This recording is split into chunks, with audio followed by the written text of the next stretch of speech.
Hello students, hello students, you are welcome to our channel। आज हम class 10th का बहुत ही महत्वपूर्ण टॉपिक स्टडी करने जा रहे हैं, वैदिक गणित। और वैदिक गणित में एक टॉपिक है वर्गमूल, और वर्गमूल को वैदिक विधियों से ज्ञात करने के अलग अलग तरीके हैं, जिसमें सबसे महत्वपूर्ण तरीका जो है बोर्ड परीक्षा में पूछा जाता अक्सर ये प्रश्न, द्वंद्व योग विधि से वर्गमूल ज्ञात करो। तो आप इस टॉपिक को बहुत अच्छे से समझने की कोशिश करें, चैनल को सब्सक्राइब करें, लाइक और शेयर करें। तो आज हम शुरू करते हैं द्वंद्व योग विधि से वर्गमूल कैसे ज्ञात करते हैं। तो स्टूडेंट्स, यहाँ पर दो चीज़ें आपको पहले से याद रखनी है, उसको समझना है। तो सबसे पहले हम कुछ जनरल बातें जिसके बारे में बात कर लेते हैं। एक तो आपको ये याद रखना है कि किसी भी अंक का वर्ग और वर्गमूल क्या होता है। एक जो है उसका वर्ग एक होता है और एक का वर्गमूल एक होता है। इसी तरह दो जो होता है वो दो का वर्ग 4 होता है और 4 का वर्गमूल 2 होता है। 3 जो होता है 3 का वर्ग 9 होता है और 9 का वर्गमूल 3 होता है। 4 होता है 4 का वर्ग होता है 16, 16 का वर्गमूल होता है 4। इसी प्रकार 5 का वर्ग होता है 25, 25 का वर्गमूल 5। 6 का वर्ग होता है 36, 36 का वर्गमूल 6। 7 का वर्ग होता है 49, 49 का वर्गमूल होता है 7। 8 का वर्ग होता है 64, 64 का वर्गमूल होता है 8। 9 का वर्गमूल होता है 81, 81 का वर्गमूल होता है 9। यहाँ तक वैसे हमें काम में आएंगे ये संख्याएं। और 10 का वर्ग होता है 100, 100 का वर्गमूल होता है 10। तो किसी भी संख्या का वर्ग कैसे ज्ञात करते हैं, ठीक उसी संख्या को उसी संख्या से गुणा करने पर। जैसे 1 है तो 1 का गुणा 1 से करेंगे तो 1 आएगा। वो 3 का वर्ग कैसे निकालते हो, तो 3 का 3 से ही क्या करते हैं गुणा, 3 तिया 9। इसी प्रकार 6 का वर्ग निकालो तो 6 छंग 36। 8 का वर्ग है तो 8 8 64। तो एक तो ये लिस्ट आपको याद रखनी वर्ग और वर्गमूल वाली। एक दूसरी चीज आपको और याद रखनी वो है, क्योंकि हम यहाँ पर द्वंद्व योग विधि से वर्गमूल ज्ञात कर रहे हैं, तो द्वंद्व योग के सूत्र याद रखने। द्वंद्व योग का सूत्र क्या, बहुत ही सिंपल है, थोड़ा सा ध्यान देना आपको कि यदि आपकी संख्या मान लो एक ही अंक की है, एक अंक का द्वंद्व हमेशा उस अंक का स्क्वायर होता है। यानी जैसे 1 है तो 1 का द्वंद्व होगा ए स्क्वायर, 1 स्क्वायर। अंक यदि 3 है तो 3 का द्वंद्व हो जाएगा 3 का स्क्वायर। यानी अकेले अंक का द्वंद्व योग जो है वो क्या होगा, उसका उसी से गुणा। अगर अंकों की संख्या 2 है, 2 अंक है आपके, तो 2 अंकों का द्वंद्व होता है दोनों अंकों के गुणे का दुगुना। जैसे ए बी है तो ए बी का द्वंद्व होगा ए इंटू बी इंटू 2। इसी तरह अगर ए बी सी 3 अंक है तो 3 अंकों का द्वंद्व कैसे होगा, पहले और तीसरे अंक के गुणे का दुगुना, पहले और तीसरे अंक के गुणे का दुगुना, और बीच वाले अंक का वर्ग स्क्वायर उसके अंदर जोड़ देते हैं। मान लो आपके 4 अंक है ए बी सी डी, तो इनका द्वंद्व योग क्या होगा, बाहर वाले अंकों का गुणे का, यानी पहले और चौथे के गुणे का दुगुना प्लस दूसरे और तीसरे अंक के गुणे का दुगुना। तो ये दो चीज आपको विशेष रूप से ध्यान रखनी, वर्ग और वर्गमूल की लिस्ट और द्वंद्व योग सूत्र क्या होता है किसी भी अंक का, वो याद रखना। अब शुरू करते हैं। अपना एक एग्जांपल है यहाँ पर, यह है 125316 का वर्गमूल ज्ञात करना। कौन सी विधि से, द्वंद्व योग विधि से। तो यहाँ जो महत्वपूर्ण चीज ध्यान रखनी वो याद रखनी। मैं जैसे इस संख्या को, तो यहाँ पर जोड़े बनाने, द्वंद्व जोड़े बनाने, जोड़े का मतलब होता है 2 अंक। जोड़े किधर से बनाने आपको, इकाई अंक की तरफ से, यानी पीछे से। तो ये एक जोड़ा बन गया, ये दूसरा जोड़ा बन गया, ये तीसरा जोड़ा बन गया। क्योंकि यहाँ पे भी 2 अंक है, यहाँ पर भी 2 अंक है, यहाँ पर भी 2 अंक है। ये कोई जरूरी नहीं कि यहाँ जोड़ा बन गया, यहाँ बन गया, यहाँ पूरा जोड़ा बने ही, एक अकेला अंक भी बच सकता है। तो उससे कोई फर्क नहीं पड़ता। हमें है ध्यान रखना है कि 2 अंकों के जोड़े बनाने इधर से। अब इस जोड़े में क्या करना है कि जो ये पहला जोड़ा हो गया, ये दूसरा जोड़ा हो गया, ये तीसरा जोड़ा, जो 2 जोड़े हैं, जो तीसरा जोड़ा है वो आपको इसके बीच वाले खंड में लिखना है, यानी कि यहाँ पर लिखना है। और ये पीछे के 2 जोड़े हैं वो आपको पीछे वाले खंड में लिखने। 5 3 1 6 थोड़ा डिस्टेंस से लिखना है। देखो ये 3 खंड है, पहला खंड, दूसरा खंड और तीसरा खंड। तो ये जो अंतिम जोड़ा होता है, यानी कि जो इधर से फर्स्ट है, वो तो आपको बीच वाले खंड में लिखना है और बाकी बचे हुए जोड़ों को अंतिम खंड में लिखना है। अब हमें यहाँ पर बहुत ही महत्वपूर्ण बात याद रखनी है कि सबसे पहले हमें क्या करना है। तो ये जो बीच वाले खंड में जो संख्या आई है ये 12 है, तो 12 हमें यहाँ देखनी कि वर्ग में 12 कहाँ आता है। 12 तो कहीं आता ही नहीं है, तो हमें ये देखना है कि 12 या 12 से छोटा कोई भी अंक या संख्या हो सकती है, वो काम आएगी। तो यहाँ 12 से बड़ी बात करते तो कौन सी है, 12 से बड़ी कौन सी है 16, और 12 से छोटी कौन सी 9। तो बड़ी काम नहीं आएगी, या तो उसके बराबर वाली काम आएगी या उसकी छोटी काम आएगी।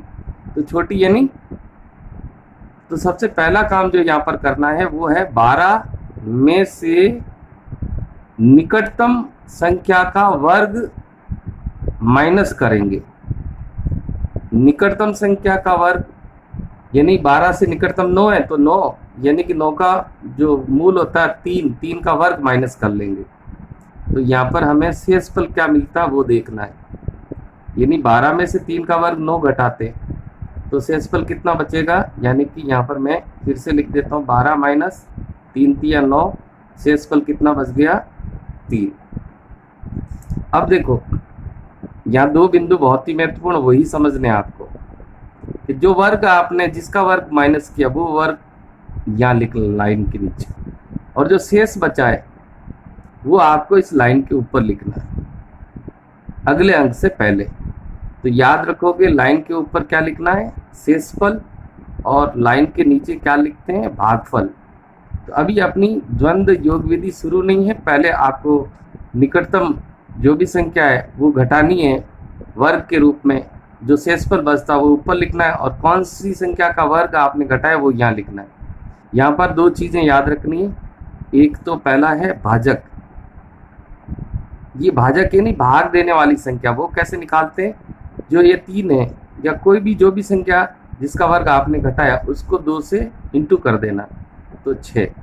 3 दूनी 6 बना, तो यहाँ पर भाजक जो है वो कितना बनेगा 6। यानी आपको बार बार जिसका भाग लगाना वो कौन सी संख्या होगी 6 होगी। क्या करते हैं इसमें, साथ ही साथ नया भाज्य भी यहाँ बना लेते हैं। नया भाज्य कैसे बनता है, इस 3 का खेल खत्म हो गया, नया भाज्य यानी जो शेष बचा हुआ उसके साथ अगला अंक लेंगे। अगला अंक कितना है 3 के साथ 5, और नया भाज्य जो बना आपको यहाँ पर संशोधित भाज्य भी आपके वही बनेगा। संशोधित भाज्य भी कितना होगा 35 ही होगा। ये दो बातें आपको प्रारंभिक तौर पर याद रखनी। नंबर 3 क्या काम करते हैं, ये पहले दो काम अलग है। अब नंबर 3 में जो संशोधित भाज्य है आपका 35, ये भाज्य है, तो इसमें आप भाजक का भाग लगाएंगे। भाजक 6 है तो 6 का भाग लगाएंगे इसके अंदर, और 6 का भाग लगा करके हम सबसे पहले भागफल पता कर लेते हैं, और उसके बाद उसका शेषफल पता कर लेंगे। तो 35 में 6 का भाग कितनी बार जाता है 5 बार, और शेषफल कितना बच जाएगा वो भी 5 ही बचेगा, क्योंकि 6 पंजे की 30 होती है, 35 में से 30 गया कितना बचा 5। अब ये भागफल कहाँ लिखना है आपको लिखा हुआ यहाँ लाइन के नीचे, और शेषफल कहाँ लिखना लाइन के ऊपर। नंबर 4 भागफल और शेषफल आ गया। ध्यान देंगे यहाँ पर एक चीज मैं फिर से बता देता हूँ, रिपीट कर देता हूँ कि जितने यहाँ पर जोड़े बनते हैं तो उस संख्या का वर्गमूल भी उतने ही अंकों में आता है। यहाँ पर कितने जोड़े बने 3 जोड़े बने, तो वर्गमूल में अंकों की संख्या कितनी होगी 3 होगी। तो अब अपन नया अगला काम करते हैं। अगला काम क्या है, वो है नया भाज्य। नया भाज्य कैसे बनाएंगे, देखो यहाँ पहले नया भाज्य संशोधित भी वही था, ये विशेष ध्यान रखना है। लेकिन यहाँ नया भाज्य क्या बनेगा 5 के साथ अगली संख्या अगला अंक क्या आ जाएगा 3 आ जाएगा, तो ये 53 बन गया। अब इसका हम क्या ज्ञात करेंगे संशोधित भाज्य। वो कैसे ज्ञात करते हैं, यही सबसे महत्वपूर्ण बात है। तो आपको यहाँ पर ध्यान देना है कि ये जो पहली बार जिसका वर्ग घटाया वहां कुछ नहीं करना, उसके बाद में आपके पास कौन सा अंक आया, एक अंक आया 5। एक अकेला अंक होता है तो उसका द्वंद्व होता है उसका गुणा उसी से ही, यानी उसका वर्ग उसका स्क्वायर। तो यहाँ 53 है, तो हमें इस 53 में से 5 का द्वंद्व घटाना, तो 5 का द्वंद्व क्या बनेगा, 5 का स्क्वायर। 5 का स्क्वायर कितना होता है, 25। 53 में से 25 घटाते तो कितना बच गया, 28। फिर अगला काम क्या करना है, ये 28 यहाँ आ जाएगा और इसमें हम भाग लगाएंगे। फिर हमें संशोधित भाज्य में भाग लगाना है, नया भाज्य भाग लगाना, नया भाज्य संशोधित भाज्य, फिर भाग किसका लगाएंगे, भाग किसका लगा रहे थे, 6 का।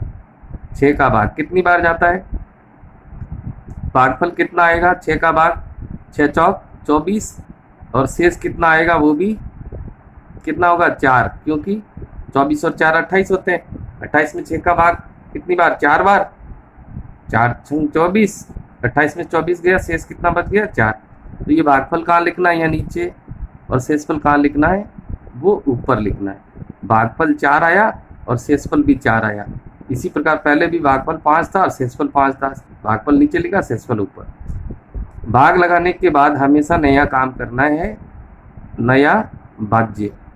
तो नया भाज्य क्या बनेगा, हम देखते हैं नया भाज्य क्या बना। नया भाज्य क्या बना कि जो शेषफल है उसके साथ अगला अंक लिख देते हैं, यानी कि 4 था, उसके साथ हमने क्या लिख दिया, 1। और जैसे ही नया भाज्य निकालते हैं, क्या निकालना पड़ेगा, संशोधित भाज्य। तो यहाँ पर संशोधित भाज्य करते हैं 41 के साथ। अब ध्यान देना, इस लाइन को याद रखना, इस लाइन के बाद जो भी अंक होते हैं वो महत्वपूर्ण होते हैं। तो पहले 5 था, उसका द्वंद्व हमने यहाँ कर लिया था, लेकिन अब हमारे पास 2 अंक हो गए, 5 और 4, और 2 अंकों के द्वंद्व का सूत्र होता है दोनों के गुणे का दुगुना। तो हम यहाँ इसका संशोधन करेंगे 54, यानी 5 और 4 का गुणे का दुगुना, 5 चौक 20 दूना 40, तो शेषफल कितना बचेगा, 1। ये आपके 1 बच गया। नई बात करते हैं, क्या 0 1 में हम 6 का भाग लगा सकते हैं, नया भाज्य संशोधित भाज्य फिर भाग लगाना, तो नया भाज्य संशोधित भाज्य कर दिया और भाग लगाना नहीं जाता है, भागफल कितना आ गया, 0। तो अपना उत्तर तो वैसे आ गया। कैसे पता चला उत्तर, हमने यहाँ बात की थी कि वर्ग जिसका वर्गमूल ज्ञात करते हैं उस संख्या में कितने जोड़े बनते, 3 बनते, तो 3 अंक जब भी आ जाएंगे तो आंसर पूरा हो जाएगा। तो यहाँ पर हमें 3 अंक प्राप्त हो गए, तो यहाँ शेषफल क्या रहेगा, 0। शेष क्या बचा, 1 बचा, वो 1 यहाँ लिख देंगे और अगला काम करेंगे नया भाज्य। और नया भाज्य क्या बनेगा, उस 1 के साथ कौन सा अंक लेंगे, 6, तो नया भाज्य 16 हुआ। संशोधित भाज्य करेंगे, संशोधित भाज्य करने का वही तरीका है। कैसे करेंगे संशोधित भाज्य, कि जो 16 आया है, अब देखो अपने पास द्वंद्व इन्हीं के अंकों का होगा, द्वंद्व किसका होगा, इसका, पहले 5 का होगा, फिर 5 और 4 का होगा, फिर आगे से 1 अंक छोड़ देंगे, अब केवल 4 का द्वंद्व होगा। 4 का द्वंद्व कितना होता है, 4 का स्क्वायर, एक अकेला अंक का द्वंद्व उसी का स्क्वायर होता है। ये 1 अंक है तो इसका द्वंद्व होगा a स्क्वायर, ये 4 है तो 4 का स्क्वायर। तो अंतिम शेषफल कितना आ गया, अंतिम शेषफल जो है वो 0 आ गया, यानी सारी संख्याएं समाप्त हो गई। तो अपना जो वर्गमूल है, वर्गमूल वो कितना प्राप्त हो गया, 354। देखो यहाँ पर ध्यान देने की वाली बात है, द्वंद्व में केवल इस लाइन के इधर के अंक काम लेते हैं, जबकि वर्गमूल का जो आंसर होता है उसमें ये तीनों ही अंक काम आएंगे, यानी अंक भी शामिल होगा।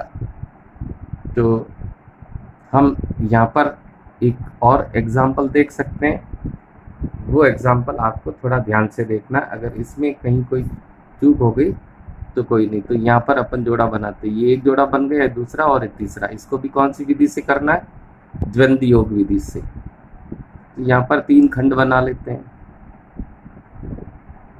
3 खंड बना लिया, हमें पता है ये पहला खंड, ये पहला जोड़ा, दूसरा जोड़ा, तीसरा जोड़ा बच जाता, वो आपको कौन से खंड में लिखना, बीच वाले खंड में, और बाकी अंक कहाँ लिखने, अंतिम खंड में, थोड़ी थोड़ी दूरी से।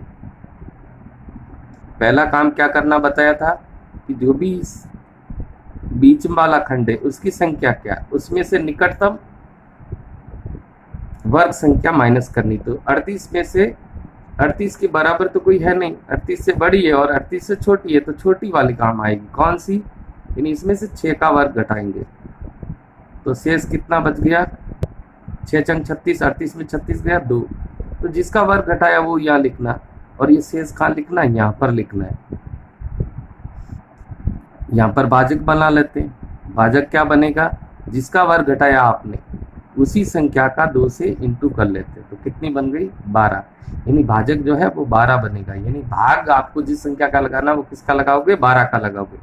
अब हमें क्या करना है, नंबर 2 नया भाज्य बनाना है। नया भाज्य क्या बनेगा, 2 के साथ कौन सा अंक आ जाएगा, 9, 29। संशोधित भाज्य भी वही होगा, यहाँ पर संशोधित भाज्य भी कितना होगा, 29। यहाँ आपको संशोधन नहीं करना, संशोधन इस लाइन के बाद से करना है। नंबर 3 29 में भाग किसका लगाएंगे, जो भाजक आया यानी कि 12 का। 12 का भाग लगाते हैं तो कितनी बार, भागफल कितना आया, 12 दूना 24, और शेष कितना बचता है यहाँ पर, यानी भागफल 2 यहाँ लिखेंगे और शेषफल कितना बच गया, 5 बच गया। कैसे बचा, 12 दूना 24, 29 में 24 जाएंगे तो कितना बचेगा, शेष 5। वो 5 आपको लाइन के ऊपर लिखना है। अगला काम क्या करना है, नया भाज्य बनाना है। नया भाज्य कैसे बनाएंगे, शेष फल के साथ अगला अंक ले लेंगे। अगला अंक कौन सा है, 3, 53 हो गया, 53। अब इसका संशोधन करेंगे। संशोधित भाज्य क्या बनेगा, अभी हमारे पास इस लाइन के बाद एक ही अंक है तो एक अंक का द्वंद्व क्या होता है, उसका खुद का स्क्वायर, 2 दूनी 4, और 53 में से 4 घटाते तो कितना बचता है, 49। अगला काम क्या करना है, 49 में किसका भाग लगा देंगे, 12 का। तो भाग कितनी बार जाएगा, 12 चौक 48, भागफल 4, और शेष कितना बच जाएगा अपने पास, 1 बचेगा। तो ये भागफल यहाँ लिखना आपको और शेषफल कहाँ लिखना, लाइन के ऊपर। फिर अगला काम क्या करना है, नया भाज्य। नया भाज्य कैसे बनेगा, शेषफल के साथ अगला अंक कितना, 7। नया भाज्य के साथ ही हमें क्या करना है, संशोधित भाज्य बनाना, 17 माइनस। अब देखो आप पे संशोधन करने के लिए हमारे पास 2 अंक है तो दोनों का द्वंद्व करेंगे, यानी 2 और 4 का। तो कभी भी 2 अंक आते हैं दोनों का द्वंद्व करते हैं तो दोनों के गुणे का दुगुना। 4 दूनी 8, 8 दूनी 16, 17 में से 16 गया, कितना बचा, 1। अगला काम क्या करते हैं, 1 में फिर वही 12 का भाग लगाते हैं। भाग कितना आएगा, भागफल कितना आ गया, 0। शेषफल वापस वही बच जाएगा, कितना, 1। यानी कि यहाँ जब 0 भागफल आता है तो उस समय भाग बंद कर देते हैं, यहाँ शेषफल भागफल 0 लिखते हैं और शेषफल 1 ऊपर लिख देंगे। हमारा आंसर वैसे आ गया है। 3 अंकों की हमें 3 अंकों में इसका उत्तर मिलेगा। 2 अंक 3 अंक 3 जोड़े बन रहे, पहला जोड़ा दूसरा जोड़ा 3 जोड़े, 3 जोड़े तो 3 अंक उत्तर आ गए। उत्तर भागफल ये काम पूरा हो गया तो पॉइंट लगा के 0 लिखना है। अब आपको क्या करना है, नया भाज्य बनाना है और संशोधन करना। भाग लगाने की अब आवश्यकता नहीं है। नया भाज्य कैसे बनेगा, 1 के साथ कौन सा अंक लेना है, 6, और संशोधित भाज्य करेंगे। देखो पहले इस लाइन के इधर कितना था, 2, तो पहले अकेले 2 का द्वंद्व किया था, 2 का स्क्वायर घटाया यहाँ, फिर 2 और 4 आ गया तो दोनों अंकों का द्वंद्व हुआ, 2 और 4 का दुगुना का घटाया। अब हमें केवल एक अंक को, आगे वाले अंक को छोड़ देना, केवल 4 का द्वंद्व घटाएंगे। और 4 का द्वंद्व क्या होता है, 4 का स्क्वायर, और 4 का स्क्वायर यानी 16 में से 4 चौक 16 गए तो कितना आ गया, 0। तो अंतिम जो शेषफल है, अंतिम शेषफल वो भी कितना बच गया, 0 बच गया। और हमारा जो वर्गमूल है वो कितना आ गया, वर्गमूल कितना प्राप्त हो गया, 624। मैंने कहा द्वंद्व इस लाइन से इधर इधर करना, लेकिन उत्तर में तीनों ही अंकों को शामिल करना, यानी ये भी शामिल होगा। तो इस वीडियो को आप बार बार देखें, इसका अभ्यास करें। अगला टॉपिक लेकर के शीघ्र आपके साथ होंगे। तब तक के लिए धन्यवाद। जय हिंद।